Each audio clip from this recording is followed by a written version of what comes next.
कार्यक्रम के पुण्यार्जक है प्रबंधकारी कार्यकारिणी एवं ट्रस्ट समिति, रजत मंदिर निर्माण कमेटी, निकटवर्ती जैन समाज, श्री दिगंबर जैन अतिशय क्षेत्र बंधा, जिला टीकमगढ़, मध्य प्रदेश।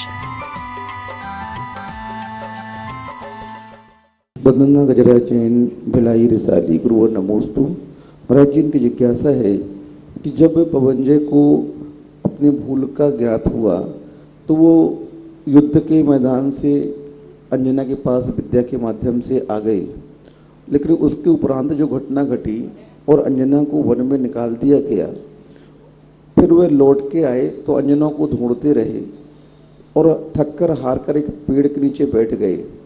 तो इनकी जिज्ञासा ये है कि उन्होंने उस समय अपनी विद्याओं का उपयोग क्यों नहीं किया ढूंढने में। विद्याओं का प्रयोग अवध ज्ञान नहीं होता है। विद्याओं का, विद्याओं के माध्यम से हम उड़ सकते हैं, जा सकते हैं। विद्याएं उतना ही काम कर सकती हैं जिनकी उनकी सीमा और मर्यादा होती है। संपूर्ण कार्य करने में समर्थ नहीं है, एक बात। दूसरी बात है कि जिस समय किम कर्तव्य विमूढ़ व्यक्ति हो जाता है तो उस समय उसका दिमाग काम नहीं करता। शक्ति होकर के भी वह कुछ प्रयोग नहीं कर पाता, क्योंकि किम कर्तव्य विमूढ़ व्यक्ति अपने आप सब कुछ होकर के भी दिमाग काम नहीं करता, याद ही नहीं होता, स्मृति नहीं आती। कई लोगों के दवाई जेब में रखी रहती है, खाने की याद नहीं आती। अरे और तो चश्मा माथे पे रहता है और यहाँ वहाँ ढूंढता है चश्मा कहाँ है। कम मूड में यही हो जाता है उस समय उनको इस प्रकार की स्थिति, क्योंकि वो जहाँ पर विद्याधर श्रेणी से कहाँ जाकर के वो गए, लंका गए थे, कितनी दूरी थी, वहाँ उनको इन सब घटनाओं का समाचार लाना ले जाना क्यों नहीं हुआ। जब विद्याएं थीं तो विद्याधर लोग एक क्षण में आ सकते थे, जा सकते थे। उनके माता भी, भाई भी, वे भी विद्याधर ही थे। प्रहलाद के पिताजी भी विद्याधर, पवनंजय के पिताजी भी विद्याधर थे। सासू केतुमती भी विद्याधरनी थी। वहाँ महिलाओं के पास भी विद्याएं होती हैं।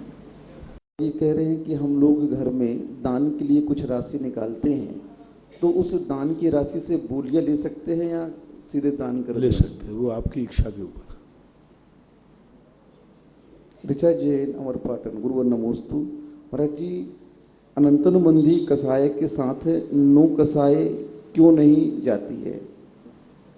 अनंतनुबंधी कसाय के साथ में नो कसाय की समाप्ति क्यों नहीं होती है।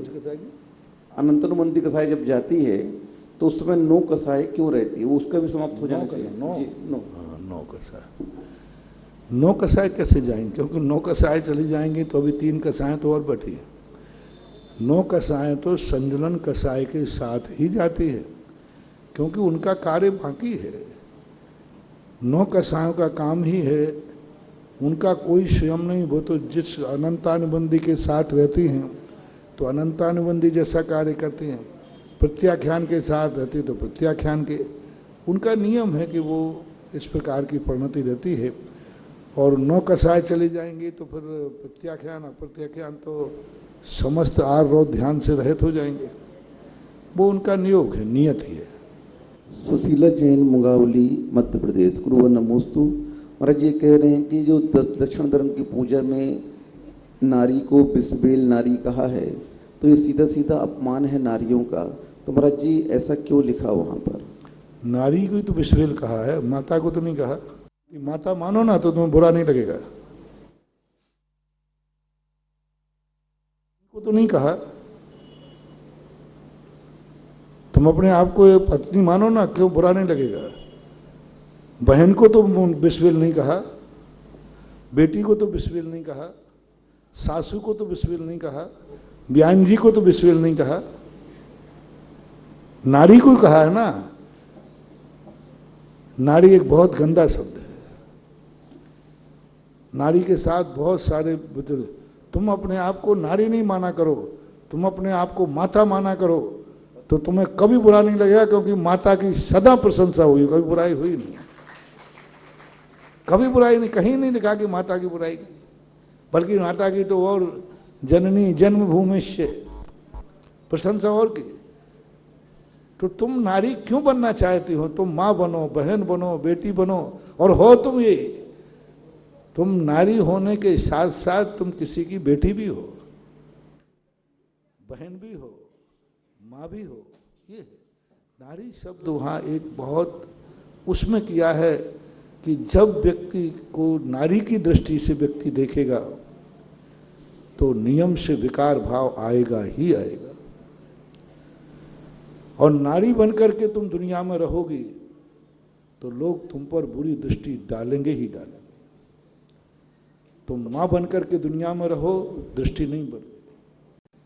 तुम बहन का रूप धारण करोगे तो नहीं बनेंगे। तुम नारी बन के रूप धारण करोगे, नारी के हाव भाव व्यक्त करोगे, तो वो नारी तो विश्वविल थी, है और रहे।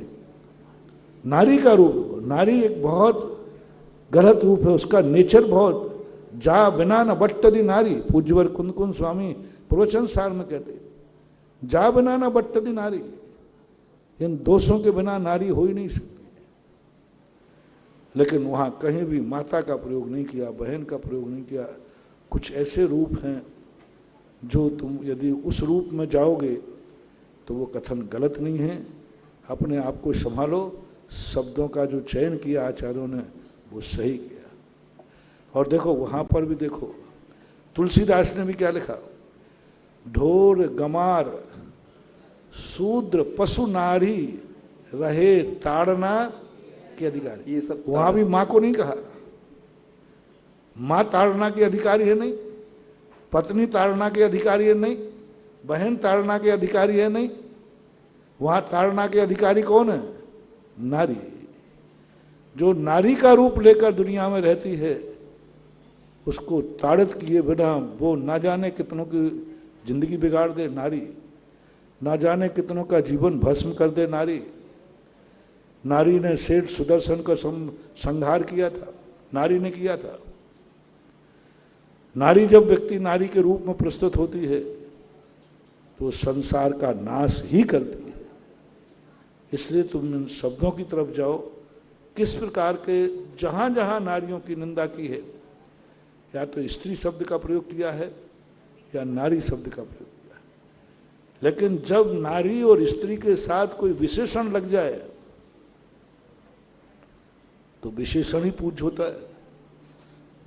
मानव में जब विशेषण लग जाता है श्रावक का, मानव में जब विशेषण लग जाता है मुनि का, तो मानव पूज्य कि मुनि पूज्य?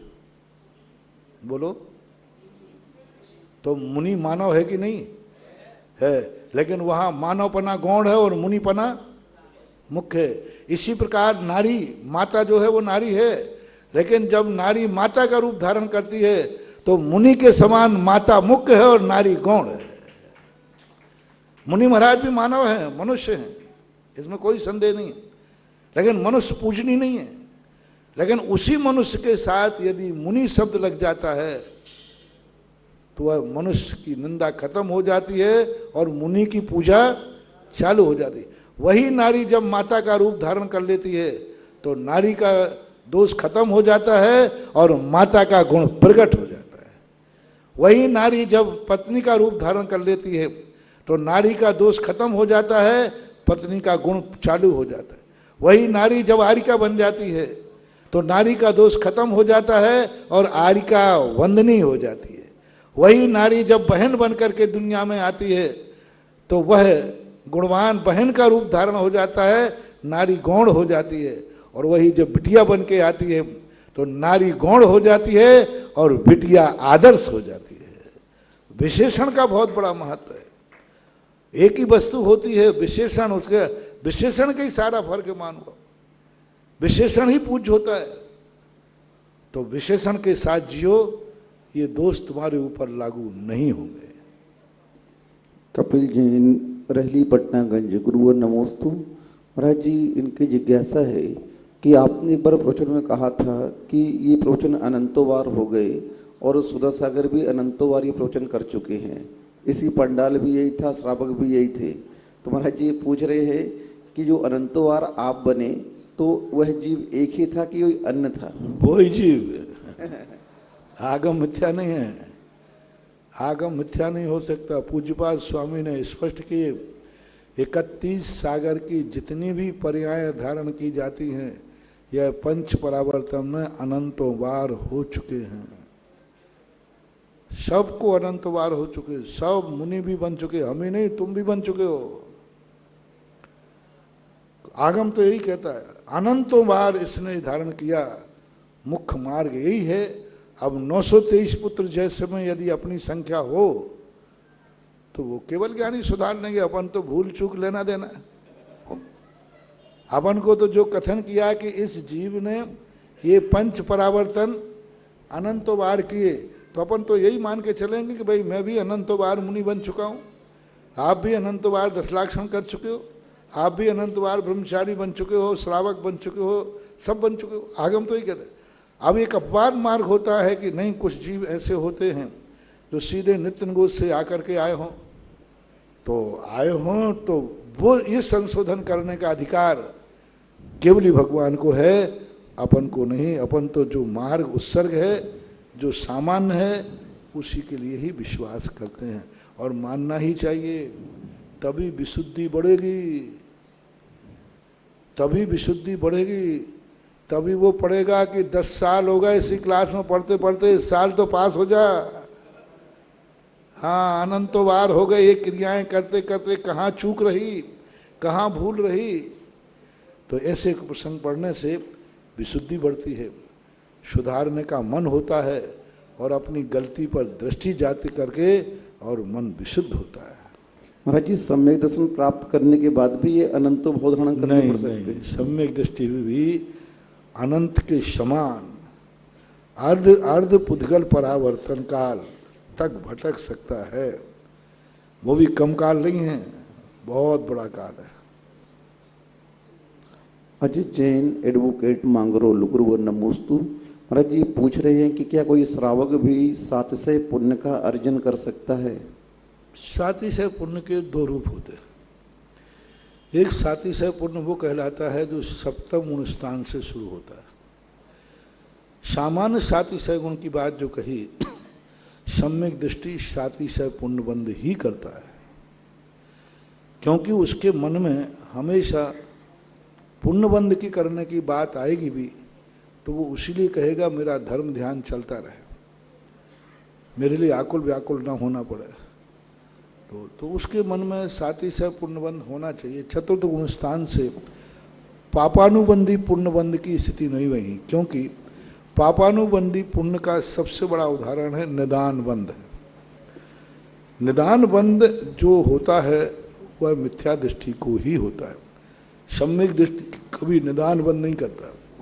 उसके मन में भाव नहीं आता, उसके मन में तो छोड़ने का भाव है, वो तो छोड़ना चाह रहा है, वो निदान क्यों करेगा। सम्यक दर्शन का पूरी ठीक परिभाषा यही है कि संसार के विषय भोगों को ग्रहण करता हुआ भी उनके प्रति उसकी उदासीन वृत्ति है, वह औषधि मान करके ग्रहण करता है। अब औषधि का कोई निदान क्यों करेगा। सम्यक दृष्टि जब मान रहा है कि हे है, जब वो पूजा में कह रहा है कि क्षुधा रोग विनाशनाय, वो कह रहा है काम बाण विध्वंसनाय, तो अब वो क्यों निक्षा करेगा। जो भगवान के सामने विध्वंस करने की बात कह रहा है वो क्यों इच्छा करेगा, ऐसा मानना चाहिए। सामान्य कथन तो यही है कि सम्यक दृष्टि को 700 पुण्यबंध ही करता है। मयंक यास्काचेन बांसवाड़ा, गुरुवर नमोस्तु। महाराज जी की जिज्ञासा है कि अभव्य जब 9वें गर्भवेग तक जा सकता है, पर ये इतना तो वो कर सकता है कि यदि मैं शंकर के व्याधियों से बीमार हूं तो भगवान दवाई जरूर मिल जाए, भूख लगे तो रोटी जरूर मिल जाए, जन्म लूं तो मकान जरूर मिल जाए। तो इस प्रकार की जो भोगाभिलाषा है ये विषयाभिलाषा नहीं है, भोगाभिलाषा भी नहीं है। ये कह रहा है कि यदि ऐसा होवे तो फिर इस प्रकार की परिस्थितियां अनुकूल बनना चाहिए। मयंक यास्का जैन बांसवाड़ा गुरुवर नमोस्तु। महाराज जी, इनकी जिज्ञासा है कि अभव्य जब 9वें ग्रह तक जा सकता है तो क्या वह सलाखा पुरुषों के पदों को भी प्राप्त कर सकता है?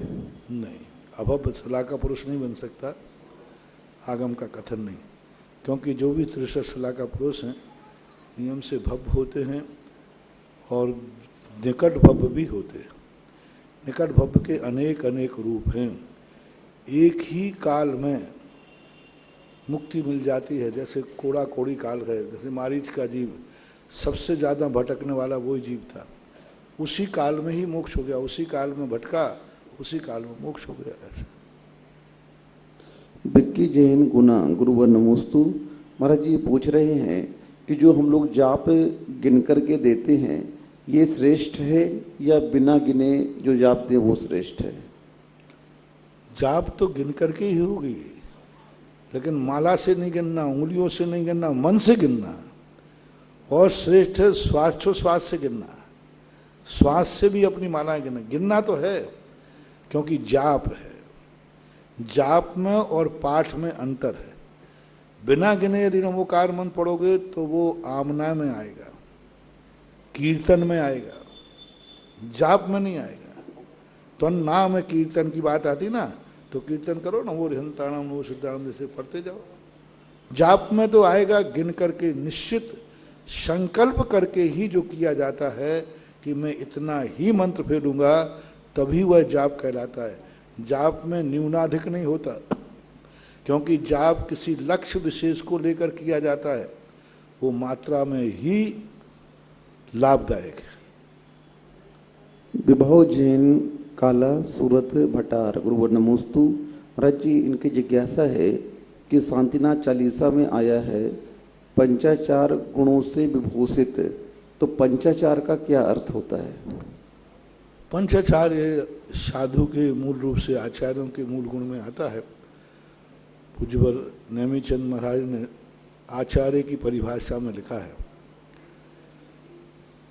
दंसन नान पहाने वीर्य वर तव अयारो तवायारो, ऐसे 5 जो आचार होते ना, हाँ, तो आचार्यों के मूल गुणों का लक्षण बनाया उन्होंने। तो दंसन नान प्रधान है, लेकिन चारित्र को उन्होंने 5 रूप दे दिए। दर्शन नान पहाण है, फिर उन्होंने 5 रूप और दिए, तपाचार, दर्शनाचार, आचार, वीर्याचार, इस प्रकार के 5 आचार होते हैं। दर्शन ज्ञान चारित्र तप और वीर्य, ये 5 आचारों को और ले दे। दर्शन ज्ञान की मुख्यता दे दी उन्होंने। देखो 2 बातें वहां बड़ी अच्छी कही गई। दर्शन नान पहाड़, दर्शन ज्ञान तो प्रधान है, फिर इनको प्रधान करके 3 आचारों का वर्णन और उन्होंने किया। तो ये आचार्य मुनि महाराज लोग इनका पालन करते हैं। निर्मल जैन मिर्ची अशोकनगर गुरुवर नमोस्तु। महाराज जी, इनकी जिज्ञासा है कि देवगति में जो सम्यक दर्शन प्राप्त होता है देवर्धि दर्शन के माध्यम से, तो देवर्धि दर्शन क्या कहलाता है? देवों का वैभव, जब सौधर्म का वैभव देखते हैं, दौधर्म जब ठाट बाट से चलता है, सौधर्म को ही भगवान का अभिषेक करने को मिलता है। सौधर्मंदी ऐरावत पर्वत उस पर बैठता है, तो रोकते हैं कि इसी को क्यों मौका दिया जा रहा बार बार। तब वो सोचते अरे ये तो इसने धर्म का परिपाक है। आप लोग ईर्ष्या करते हो, कोई बड़े आदमी को आएगा, अच्छा बड़े आदमी को महाराज ने खुद बुला के कहा आओ आओ आगे आ जाओ, तो तुम लोगों को जलन होती ना, कब आए बहुत जलते। बड़े आदमी को यदि आगे बुला लो ना, तो जो कमजोर आदमी है उसको ऐसा लगता है कि बस चले तो महाराज को भी सुना दूं।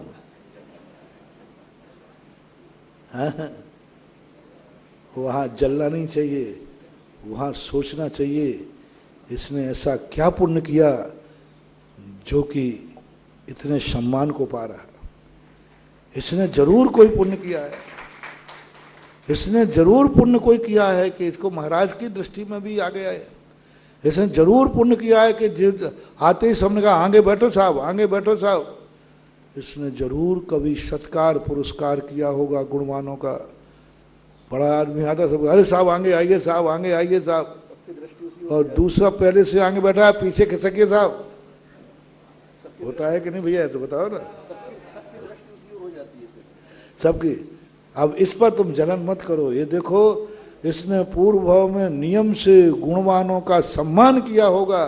आज वो पुण्य उदय में आया है कि पाछे आया और आगे बैठे, और तुमने कभी गुणवानों की अपमान किया होगा कि आगे बैठ करके पीछे खिसका दिया जाता है।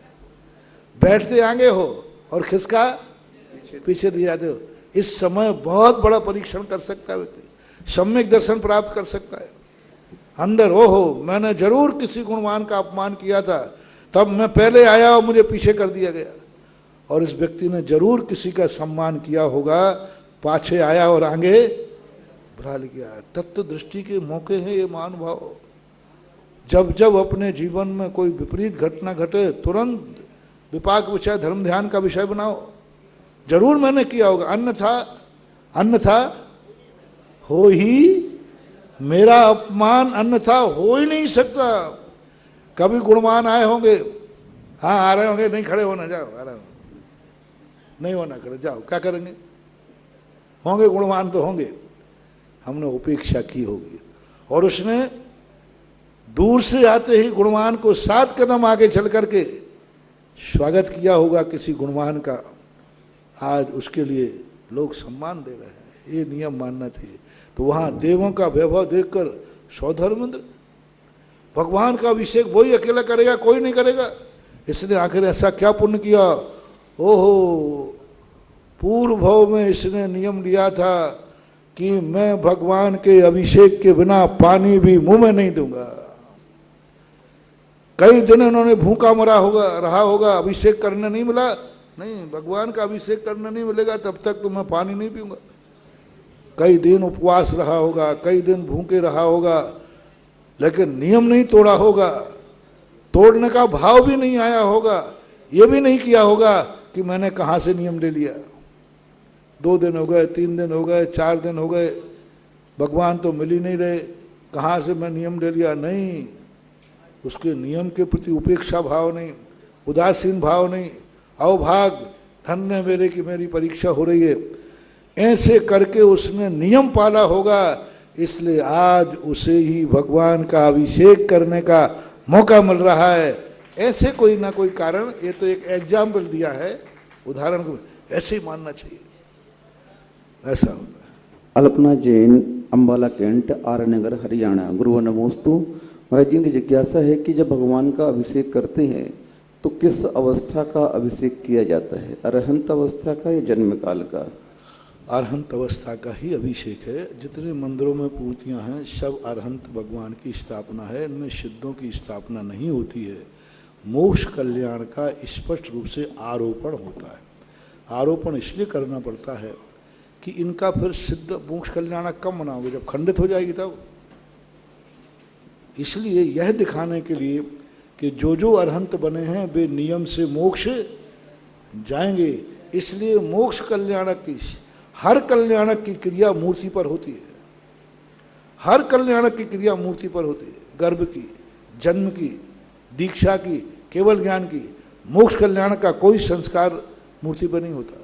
मात्र आरोपण होता है अष्टगुणों का, लेकिन वो जरूरी है। इसलिए मूर्तियां जो है स्थापना अरहंत भगवान की ही है। सिद्ध भगवान की मूर्ति की प्रतिष्ठा में वहाँ पर मोक्ष कल्याणक का संस्कार किया जाएगा, मोक्ष कल्याणक का आरोपण किया जाएगा, तो ये होता है। इसलिए आपके अरहंत भगवान की मूर्तियाँ हैं, अरहंत भगवान की ही पूजा है। अकृत्रिम चैत्यालयों में भी दोनों प्रकार की मूर्तियाँ पाई जाती है, अरहंत की और सिद्ध की। एक साथ कितने भगवान का अभिषेक कर सकते हैं?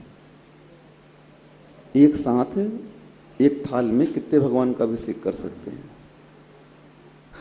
आप ही देख लो, आप अकेले नहाते एक स्थान पर बैठ के कितने लोग नहाते, एक बाथरूम में कितने घुस जाते हो। अरे भगवान को स्नान करो, भगवान का मंत्र है महानुभाव, कहाँ तक समझाएं। भगवान का पूजवर मांगनंदी महाराज ने भगवान को ऐसे ही नहीं कि उठा के डाल दो, उनको उठाने का मंत्र दिया। भगवान को पांडुकशिला की स्थापना करने का मंत्र दिया। जहाँ भगवान बैठते हैं उस गद्दी पर अभिषेक नहीं होना चाहिए। वो उनकी मूल गद्दी है। जैसे तुम्हारे बिस्तर में क्यों नहीं नहा लेते हो, बैठक की कुर्सी पे क्यों नहीं नहा लेते हो। भगवान के अभिषेक के लिए भी मूल स्थान पर अभिषेक नहीं किया जाता, उनको उठाने के लिए विधान किया। पांडुक शिला रखी गई, पीठ स्थापना, उस पर श्रीकार लिखा गया। श्रीकार लिखने के बाद फिर सिंहासन की स्थापना की। सिंहासन पर तो फिर बाद में उनको विराजमान करने की विधि आई। तो एक ही भगवान को उठाने का प्रावधान है।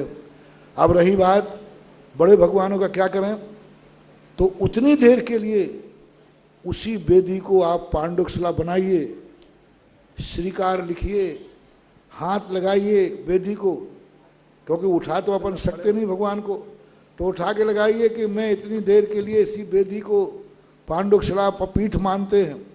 श्रीकार लिख के सिंहासन को, कमल को हाथ लगाइए, और जब उनको स्थापित करना है तो स्थापित के हाथ लगा के चरणों को स्थापना कीजिए, तब अभिषेक आप कर सकते हैं। और तभी करना ही चाहिए।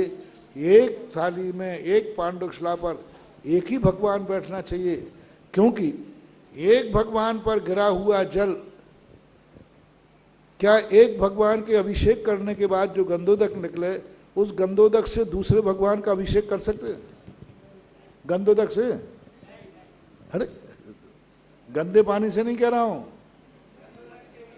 भगवान के ऊपर से आया एक मूर्ति है गंधोदक, वही गंधोदक लेके दूसरी मूर्ति पर डाल सकते हो? नहीं डाल सकते। तो फिर एक भगवान का आप ऋषि भगवान सब रख देते हो। ठीक है, बड़ी वेदियों पर, बड़ी मूर्तियों पर एक भगवान का अभिषेक करोगे तो उसके छांटे दूसरी मूर्तियों पर चले जाते हैं, वो मजबूरी है। बड़ी मूर्तियों पर जब अभिषेक करते हैं तो छांटे बहुत दूर तक गिरते हैं, तुम्हारे ऊपर भी गिरते हैं, जमीन पर भी गिरते हैं। गोमतेज बाहुबली का जब अभिषेक हुआ कितनी दूर तक गिरता है। अब ये मजबूरियां हैं, इनको मार्ग मत मानो। विशेष महोत्सव होते हैं, असत्य है, असत्य कि इतनी बड़ी मूर्ति का पानी छोड़ा बहुत कहीं ना कहीं गिरे, तो अब उसका मार्ग लगो। नहीं, गंधोदक पैरों में गिरे तो चलता है। बोले क्यों? अरे गोमतेज बाहुबली में देखा ना। अरे भाई, एक मजबूरी है, मजबूरी को मार्ग मत बनाओ। गंधोदक को एक भगवान, एक पांडुक शिला पर एक ही बैठना चाहिए। आप 100 पांडुक शिला लगा लो ना, खत्म बात हुई। अलग अलग जितने भगवान है उतनी पांडुक शिला लगाओ, लेकिन एक साथ बैठाल करके एक गंधोदक एक थाल में बैठालना आगम सम्मत नहीं है, नीति युक्त नहीं है, सभ्यता भी नहीं है, होना भी नहीं चाहिए। जब तिथि क्षय होती है महाराज श्री, तब तिथि क्षय होती है, तिथि का वृद्धि होते है, ये कैसा इसका कारण क्या है महाराज श्री? और पंचमी तिथि को तो उपास होता है, तो पंचमी तिथि का क्षय हो तो षष्ठी का दिन उपास कर सकते हैं क्या? उसका फल मिलेगा? महाराष्ट्री भाषा की टोन है थोड़ा। हाँ, तिथि क्षय होती है ना, तिथि का क्षय होता है, तिथि का वृद्धि होता है, तो वो किस कारण होता है? और पंचमी तिथि का उपास हो तो वो पंचमी तिथि क्षय हुई तो तिथि की जो स्थितियां बनती है बाबू के नक्षत्रों के हिसाब से होते हैं, इनसे दिन रात का कोई भेद नहीं होता। नक्षत्र चलता है, सारी की स्थितियां चलती हैं, अब वो कितनी दूरी में कितना तय करता है वो उसके ऊपर है। तो ग्रहों की दूरी पर वो रहता है। अब उसके संबंध में जिस दिन क्षय तिथि होती है उस दिन ये देख लिया जाता है कि अधिक समय तक कौन सी तिथि है।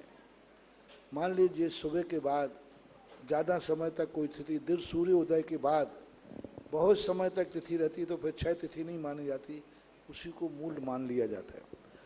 और क्षय तिथि के दिन यदि दूसरे दिन उसके उपवास की तिथि नहीं पड़ रही है तो क्षय तिथि के दिन ही उसको उपवास शुरू कर देना चाहिए। धर्म कार्य, अनुष्ठान आदि के लिए जो व्रत उपवास हैं, इनके लिए नियम को ही मानना चाहिए, क्षय तिथि का विचार नहीं करना चाहिए। जैसे कल लोगों को दशमी की बात आई थी, तो जो दशमी का व्रत करते हैं वो करना चाहिए। जिनको दशमी शुरुआत करना है आज ही कर लेना चाहिए, क्योंकि कल दशमी ज़्यादा समय तक के लिए नहीं है, इसलिए। और वृद्धि तिथि में यही देखी जाती है, अधिक समय तक किस दिन है उस दिन की तिथि मान ली जाती है। निर्मला जी बढ़ जाते हैं, इसके बाद तैयार रहेंगे आनंद जी, रामगंज मंडी। ये जिज्ञासा बम्बई से सुनीता जी की है। उन्होंने कहा है कि कल आपने कहा था कि ये बम्बई से सुनीता जी की जिज्ञासा है। उन्होंने कहा कि संसारी जीवों को पाठ पूजा मंत्र जाप आदि करते रहना चाहिए, जिससे कर्मों की निजरा होती है। अगर घर में कुछ अशुभ कार्य हो या शुभ कार्य के लिए घरों में मंत्र जाप करना चाहिए गृहस्थों को।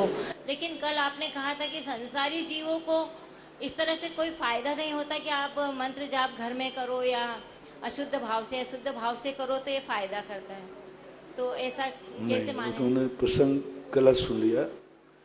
वहाँ ये प्रसंग था कि अनुष्ठान विधान, यंत्रों की स्थापना, विधान, भगवान को ले जाना आदि, इन कार्यों के लिए घर में तो मैंने बहुत दिन के पहले कहा था, शायद इन्होंने प्रश्न किया वो कभी कभी सुनते होंगे। मैंने ये भी कहा कि नमोकार मंत्र का जाप करना, नमोकार मंत्र का पंचपरमेष्ठी विधान करना और नमोकार मंत्र का स्मरण करना चीज एक ही है। वही नमोकार मंत्र का जब स्मरण करते तो कहते पवित्रा पवित्र हुआ। कहीं भी करो, किसी भी दिशा में करो, कहीं भी करो, जहां जहां मौत आ सकती है वहां वहां करो। बाथरूम में है, टॉयलेट में हो, वहीं पर तकलीफ होने लगी तुम्हें, नमोकार मंत्र का स्मरण करो। मुंह से भी निकल जाए तो कोई बड़ी बात नहीं है। लेकिन जाप के लिए अब स्थान थोड़े से बढ़ जाएंगे। कुछ स्थानों पर आपका निषेध करने पर आप उस गंदे स्थान पर जाप नहीं दे सकते। नमोकार मंत्र वही है, जाप में भी वही है और स्मरण में वही है, लेकिन जाप संकल्प है, अनुष्ठान हो गया। अब फिर बाद में नमोकार मंत्र का पंचपरमेष्ठी विधान, उसके लिए और विशेष स्थान चाहिए। तो वो विधानों का प्रसंग था कि अनुष्ठान जैसे जैसे अनुष्ठान का रूप बनता जाए, भक्तांबर पाठ कहीं भी बैठ के करो, लेकिन भक्तांबर पाठ में बैठ करके कहीं ऐसा नहीं हुए गड़बड़ अंदर जाके करो गंदे स्थान पर, लेकिन भक्तांबर विधान फिर मंदिर में करो। तो अनुष्ठान का जैसा जैसा रूप बदलता जाता है वैसे वैसा उसका रूप। मुनिराज जब पैर धोते हैं, जमीन में पानी गिरता है कि नहीं गिरता है, और वही जब चौके में गंधोदक बनाते हो तो एक बूंद पैर वही है कि दूसरे हैं, वही है, लेकिन संकल्प बदल गया। अब एक बूंद नीचे ना गिर जाए, क्योंकि यहां उन्हीं पैरों का हमने गंधोदक बनाया है, और उन्हीं पैरों को जब लघु शंका करके आए तो महाराज ने जमीन पे धोया, पानी बह गया। वही गोमटेज बाहुबली पे बरसात का पानी गिरता है, पूरा गिर करके कहां जाता है? नाली में जाता है, नाले में जाता है, जाई गई। और वही पानी जब अभिषेक करके करते हैं तब, आज जब अपने बड़े बाबा के यहाँ पानी भरा, पूरा पानी भगवान की मूर्ति को पूरा डुबोया है कि नहीं? तो पूरे पूरे पूरे तलघर का पानी कहाँ गया? गंधोदक रहना चाहिए, कहाँ गया? अब मूर्ति पूरी उसी में डूब गई थी, तो क्या वो पूरे तलघर का पानी गंधोदक हो गया? नहीं हुआ, गंधोदक नहीं हुआ। अब वही जब अपन गंधोदक बनाते हैं तो एक बूंद भी नीचे नहीं गिरना चाहिए, ऐसा भाव करते हैं। तो ये सब चीजें भावनाओं के ऊपर आधारित है। प्रसंग बस सोचना चाहिए किस प्रसंग में मना किया है, किस प्रसंग में कहा है। मैंने कहा ना नमोकार मंत्र कहीं भी पढ़ो, लेकिन लोग कहें कि हमें टाइम वहां रखता महाराज जी 4-5 माला फिर जाएंगे। कई लोग आजकल बताते टॉयलेट जाते ना, वहाँ पेपर लेके जाते हैं, जिनको टाइम लगता है। उनकी बात सुना है मैंने, मुझे पता नहीं है, आप लोग सुना है, पेपर पढ़ते रहते क्योंकि उनको टाइम लगता है। तो कोई कहेगा महाराज जी मेरी बहुत मालाओं का नियम है, 4-5 मालाएं वहां निपटाना है,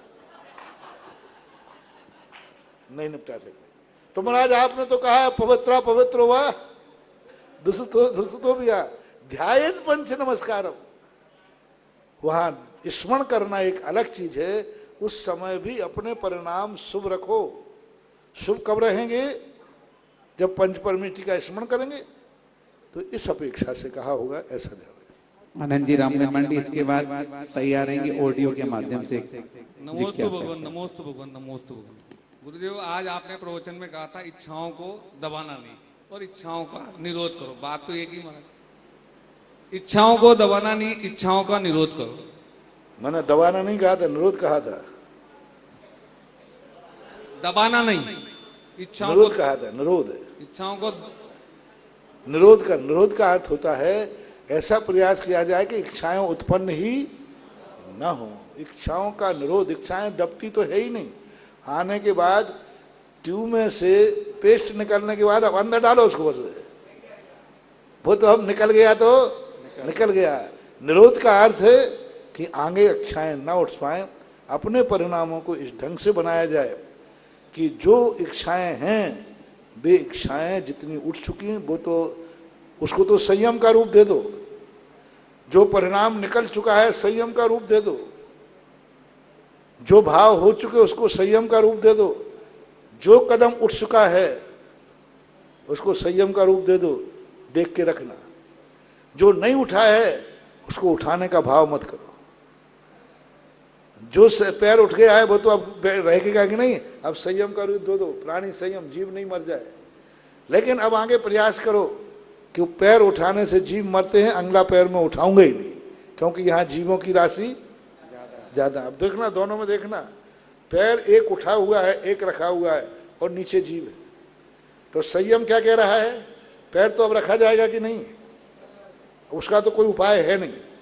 तो अब संयम कहता है अब रखना तो है ही, देख के रखो, पीछे लगा लो। लेकिन अब तब क्या कहता है, दूसरा पैर मत उठाना। अब उसकी इच्छा का निरोध करो, उसको उठाने का भाव है, उठाने के लिए था, अब थोड़ा रुको। इस प्रकार का संयम और तप में अंतर जानना चाहिए। अगली जिज्ञासा के साथ उसके बाद तैयार हैं श्रीमती साक्षी भरत सोनी खानपुर। आदि का अंत नहीं, सुधा सिंधु जैसा संत नहीं, बिजोलियां तपोदय तीर्थ क्षेत्र को ऊंचाइयां प्रदान करने वाले जिज्ञासा समाधान सम्राट के गुरुदेव को बिजोलियां तपोदय तीर्थ क्षेत्र सकल दिगंबर जैन समाज की ओर से कोटि कोटि वंदन। परम पूज्य गुरुदेव, आपने 18 महीने तक बिजोलियां दिगंबर जैन पार्श्वनाथ तपोदय तीर्थ क्षेत्र पर तप करके इस क्षेत्र को जो ऊंचाइयां प्रदान की है उसे जन्मों जन्मों तक तीर्थ क्षेत्र कमेटी और सकल दिगंबर जैन भुला नहीं सकते। भगवान पार्श्वनाथ की केवल ज्ञान स्थली पर चाहे गगन बिहारी का मंदिर हो, चाहे गुफा मंदिर हो, चतुर्मुखी प्रतिमा का मंदिर हो, विश्व के सबसे बड़े बाबा वाले मंदिर हो, नंदीश्वर जिनालय हो, सहस्त्रकोट जिनालय हो, गौशाला हो, विद्यालय हो, कॉलेज हो, ये सब आपके तप के प्रभाव से इस क्षेत्र को बहुत बड़ी सौगात मिली है। मेरी जिज्ञासा यह है कि भगवान पार्श्वनाथ ने तप करके केवल ज्ञान प्राप्त किया, आपके 18 महीने के तप के कारण यह क्षेत्र तपोदय में बदल गया और ऊंचाइयों को छूने लगा। तो मेरी जिज्ञासा यह है गुरुदेव, विश्व का जो श्रावक है अपनी वंदना में प्राथमिकता के आधार पर इस क्षेत्र का चयन करके अपना जीवन का उद्धार कर सकता है क्या? देखो, जब कोई महान आत्माएं किसी क्षेत्र से प्रभावित होती हैं तो फिर तुम्हारे लिए सोचने की जरूरत नहीं है। वहाँ कोई ना कोई ऐसी महाशक्ति है जो महान आत्माओं को वहाँ रोकती है। पारसनाथ भगवान का रुकना ही बता रहा है कि उस माटी में, उस स्थान पर कोई जन्म जन्म की कोई पवित्र वर्गनाएं भरी पड़ी थी जो उन्होंने पवित्र आत्मा को रोक लिया। और उन्हीं पवित्र आत्माओं को देख करके मैंने बहुत बार कहा कि मैंने जब वहाँ कई बार ध्यान किए, ध्यान करने के बाद जो पवित्रता मुझे लगी, मैं कई बार बिजोलिया गया तो बिजोलिया नहीं गया, मैं तपोदय तीर्थ क्षेत्र गया। उसका नाम ये लोग बिजोलिया रखे थे। उनकी बिजोलिया में तो अच्छे बुरे सब लोग रहते। बिजोलिया तीर्थ नहीं हो सकता क्योंकि बिजोलिया में शाकाहारी भी है, मांसाहारी भी है, शराबी हैं, जुआड़ी हैं, सब प्रकार के लोग हैं बिजोलिया में। बिजोलिया तीर्थ कैसे हो सकता है? तपोदय तीर्थ क्षेत्र है ना, भगवान का तप जहां हुआ वो भूमि तीर्थ क्षेत्र। और मैं उसी नदी की एक चट्टान है, उस चट्टान के दर्शन करने के लिए बार बार मन की बात आती है। तो वह स्थिति है। बिजोलिया एक क्षेत्र, एक बहुत बड़ा अपने आप में। पारसनाथ भगवान को तो हर व्यक्ति मानता है।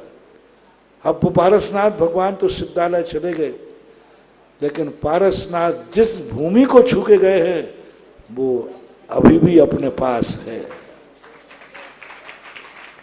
आज भी अपने पास है। जिसे मुनि अवस्था में छुआ, जिसके चमत्कार के कारण से धर्मेंद्र और पद्मावती का भी यश बढ़ा, उनके यश बढ़ा।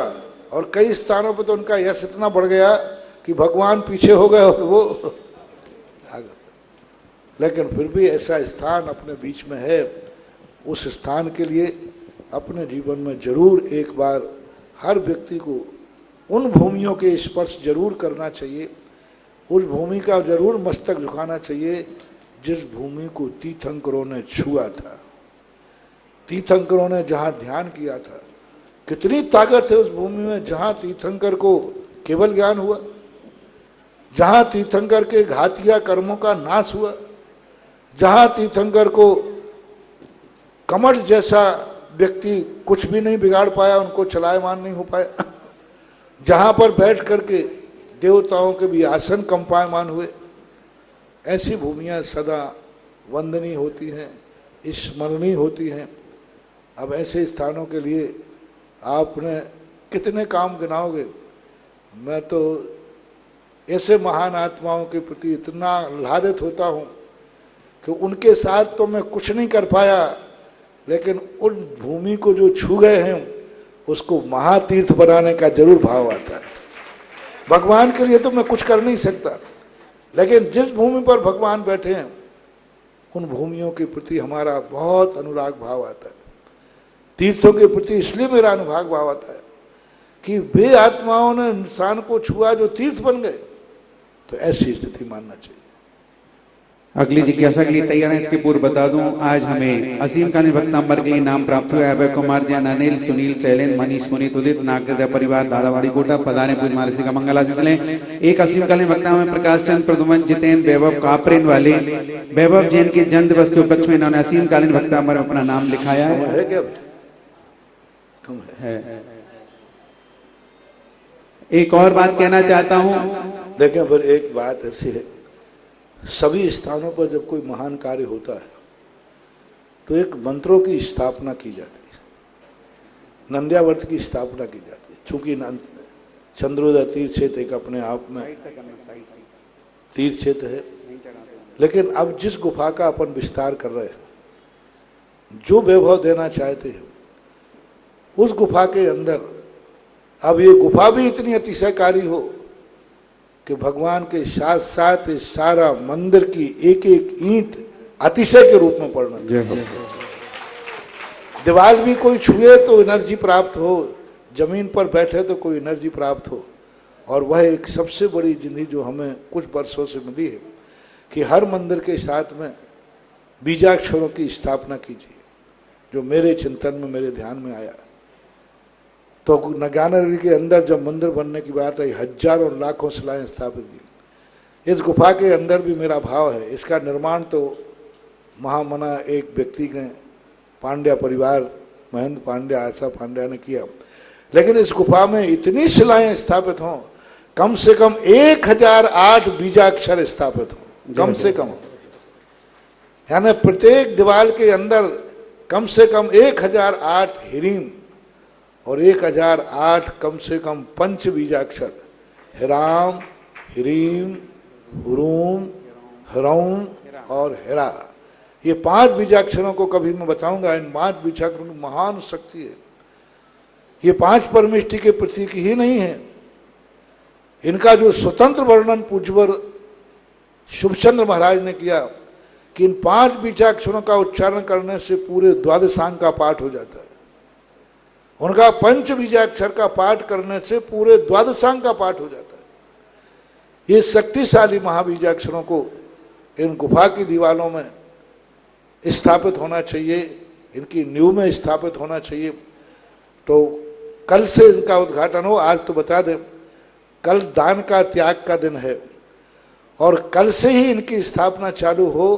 और जब मंदिर के अंदर इन ह्रीम और पंच बीजाक्षरों की स्थापना जब होगी तो नियम से, जैसे अभी प्रश्न कर रहे थे ना रेहन बाबू जोलिया, वो तो भगवान ने तीर्थ बना दिया, चंद्रोदय तीर्थ को अपन सब तीर्थ बनाएंगे।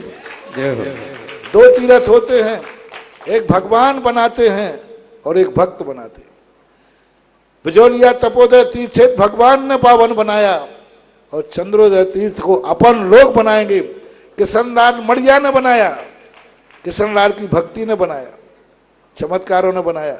अब इस गुफा को अपन इतना अतिशयकारी बना दे कि गुफा का एक एक स्थान अतिशयकारी हो। तो बीजाक्षरों का ध्यान आया कि बीजाक्षर स्थापित करना चाहिए। 1008 कम से कम ये पंच बीजाक्षर स्थापित हों, बहुत अच्छी। और कल से इनकी स्थापना चालू हो जाए। इस कार्यक्रम के पुण्यार्जक है प्रबंधकारी कार्यकारिणी एवं ट्रस्ट समिति, रजत मंदिर निर्माण कमेटी, निकटवर्ती जैन समाज, श्री दिगंबर जैन अतिशय क्षेत्र बंधा, जिला टीकमगढ़, मध्य प्रदेश।